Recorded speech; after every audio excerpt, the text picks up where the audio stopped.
A lawyer presents a folder to a woman in a black suit.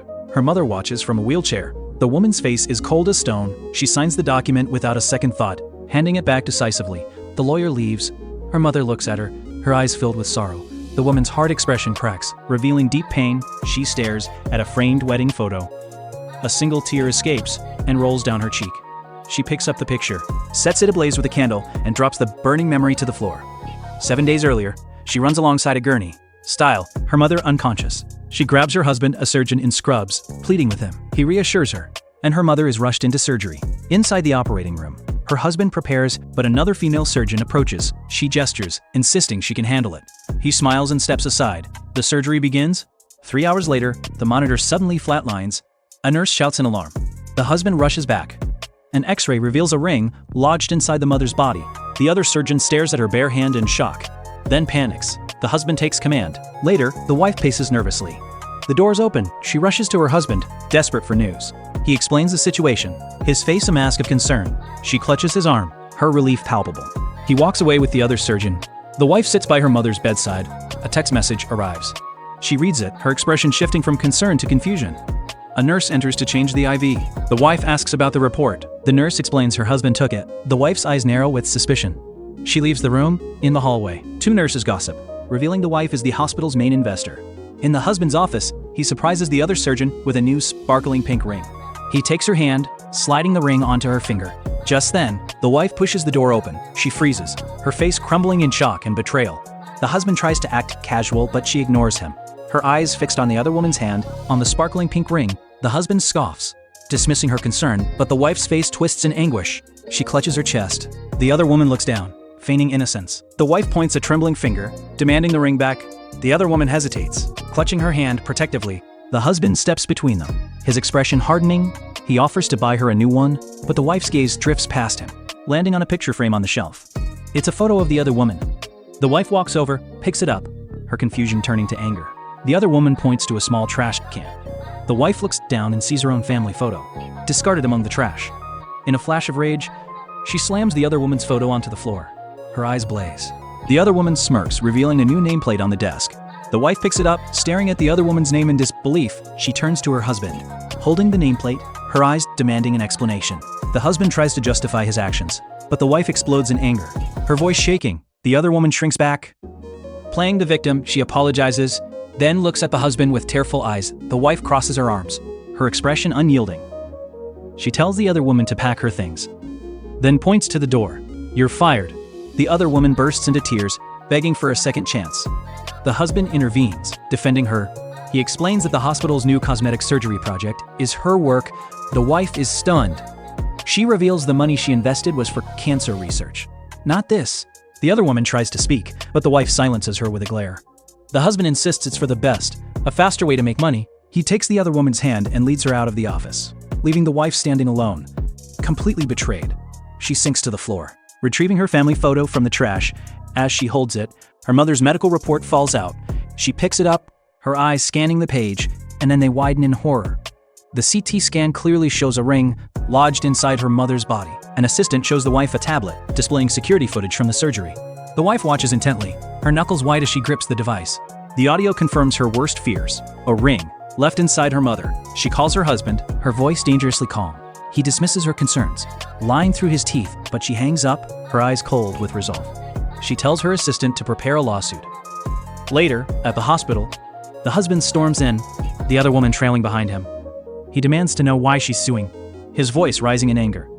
The wife calmly holds up her phone, playing a video of the other woman's clumsy mistake during the surgery. The husband's face pales. He tries to explain it away as an accident, but the wife is unmoved. The other woman bows her head in a tearful apology, but the wife cuts her off, her voice like ice. Suddenly, the heart monitor flatlines. The wife screams. Her mother coughs up blood, her body convulsing. The wife rushes to her side, her face a mask of terror. The wife pleads with her husband, but he coldly refuses to operate. Unless she drops the lawsuit, he threatens her, using her mother's life as leverage. The wife's face crumples in despair. She points a trembling finger at him, tears streaming down her cheeks. He remains unmoved, his eyes like stone. The other woman joins in, feigning concern for the mother. The wife kneels by the bed, her heart breaking. The husband gives her an ultimatum, 5 seconds to decide. He holds up his phone ready to record her forced confession. Defeated, The wife agrees. Her voice is hollow as she reads the statement, clearing the other woman of all blame. He lowers his phone, a smug look on his face. But his victory is short-lived. The other woman suddenly faints. He rushes to her side. Ignoring his wife's desperate pleas, he pushes her away and she falls to the floor, hitting her head on the bedside table. He scoops the other woman into his arms and carries her away, leaving his wife unconscious and bleeding. Later, the wife wakes up in a hospital bed, a bandage on her head. A nurse reassures her that her mother is fine. The surgery was a success. But the wife's relief turns to ash when the nurse reveals her husband didn't perform the operation. He was with the other woman. The wife's eyes fill with a cold, hard light. She takes off her wedding ring and lets it fall to the floor. The other woman texts her husband, a coy smile on her face. Her colleagues gossip behind her back, mocking her incompetence. She overhears them and confronts them, demanding to know who they're talking about. A colleague holds up a phone, showing the viral video of her surgical mistake. The other woman's face drains of color. She claims it was the wife who ruined her. Just then, her colleagues begin to mock her again, but she cuts them off. In a fit of rage, she attacks the colleague. Pulling her hair, the husband rushes in, breaking up the fight. The other woman cries, blaming the wife for everything. The husband's face darkens with anger. He comforts her, promising to make the wife pay later. The wife sits at a table, her lawyer presenting her with divorce papers. She signs them without hesitation. Suddenly, the husband bursts in, his face contorted with rage. He accuses her of ruining the other woman's life by posting the video online. The wife rolls her eyes, unimpressed by his outburst. He claims the other woman tried to harm herself, but the wife is unmoved. Calling it her own fault, he slams his hands on the table. Begging her to stop, he asks her to apologize at the other woman's upcoming birthday party. He places a hand on her shoulder, but she flinches away. He continues to plead, his voice cracking. Suddenly, he points at her, accusing her of being jealous. He pulls his wedding ring off his finger and throws it on the table. The wife's eyes flicker with a cold fire. She picks up a crystal music box, her first birthday gift from him, and drops it on the floor. It shatters. She then holds up a jade bracelet, their engagement gift, and lets it fall, shattering as well. She gathers a handful of old love letters and throws them in his face. The papers flutter around him. He looks up at her, his face a mask of desperation. She steps on one of the letters, grinding it under her heel. He falls to his knees, begging her, promising her anything if she'll just apologize. She looks down at him, a bitter smile on her face. She stops and holds out the divorce papers. His eyes widen, then fill with relief. He eagerly takes the folder, opens it, and his face falls. The words divorce agreement stare back at him. A call comes in. It's the other woman. He answers, his voice soft and reassuring. He hangs up and signs the divorce papers, then hands them back to his wife. He leaves without another word. The wife stands alone, surrounded by the wreckage of her marriage, a single tear tracing a path down her cheek. Later, she pushes her mother in a wheelchair. An assistant informs her that her private yacht is ready for departure. The husband is on the phone, promising to bring the wife to apologize. He hangs up and rushes to the door. He turns to see his wife and her mother.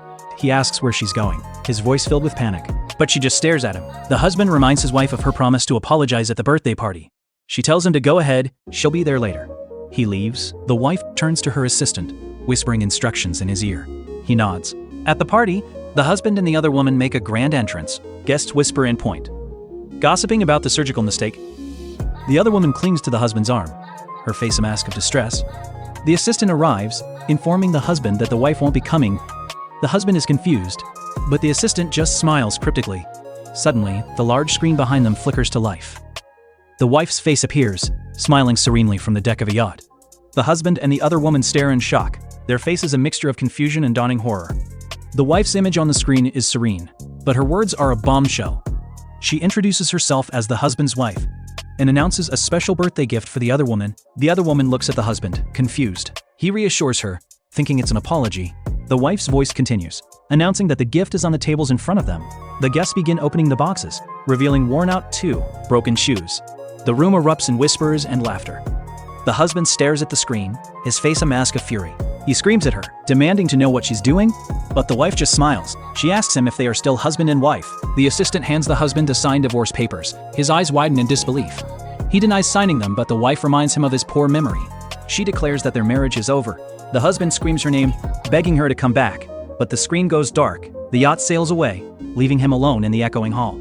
She says goodbye, then throws her phone into the sea, a final decisive act of liberation. The husband stares at the blank screen, his face a mask of disbelief. The guests whisper amongst themselves, their amusement turning to pity. He refuses to believe she's gone. Convinced she's just playing a game, he tries to call her, but the line is dead. He tries again and again, his panic growing with each failed attempt. The other woman tries to comfort him, suggesting it's all a ploy for attention. He latches onto her words. He declares he'll find her and make her explain herself. He bursts into their home, calling her name, but the house is empty. Stripped bare of all her belongings, he runs to his company, frantically searching for her. But she's nowhere to be found. He collapses at the reception desk, a broken man. Just then, the other woman and the finance manager rush in. The manager delivers the final blow. The wife has withdrawn all the money from the company accounts. The husband stares in stunned silence, his world completely shattered. The husband stares at the empty bank account. The husband's face crumples. He pushes the manager away, still in denial. Suddenly, two angry investors storm in, a young doctor trying to hold them back.